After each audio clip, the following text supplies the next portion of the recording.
السلام علیکم ورحمت الله وبرکاته. یو محترم پوښتنه کړې ده چې دغه د خدای تعالی میاشت رانوې سوې ده، زما ډیپټي یعنې هغه کومه خواري چې زه کاږم هغه د شپې سوې ده. موټر چلوم، د شپې موټر چلوم، د ورځې بیا بیده یم، خو روژه مې وي.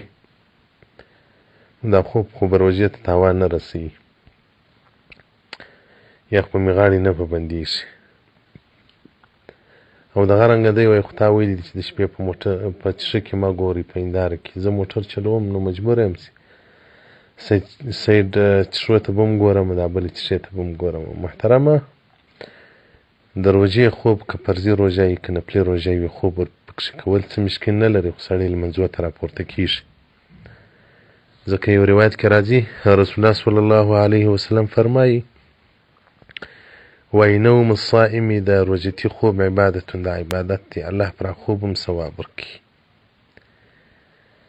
او رسول الله صلی الله علیه وسلم وایي صمته، دا پټه خوله تسبیح، دا تسبیح دی. که سړي روژه نه وي تسبیح وایي، او په روژه کې که یو شی هم نه وایي خوله یې منډي هم هغه لکه تسبیح او ذکر چې کوي.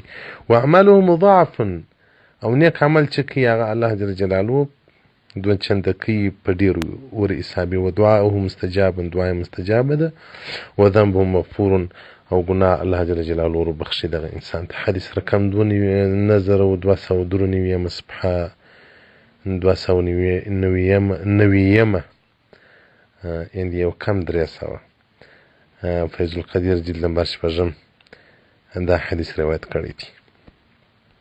نو محترمه خوب پروا نه لري که په فرضي روژه کې سړی بیدېږي او که په نفلي روژه کې سړی بیدېږي، خو لمنځو ته به راپورته کېږي. او دا چې بعضې خلک د شپې په روژه کې په ورکو یا په نورو عبث کارو مشغول وي، د ورځې نو بیا بیدېږي، دا بیا د ځان سره ظلم و جفا ده. او د شپې په هنداره څښه کې کتل د ضرورت په خاطر هېڅ مشکل نه لري. که سړی د ځان کې ښایسته کوي یا پلانکی چم کوي هغه نو وایي نه دي ګوري. السلام علیکم ورحمت الله وبرکاته.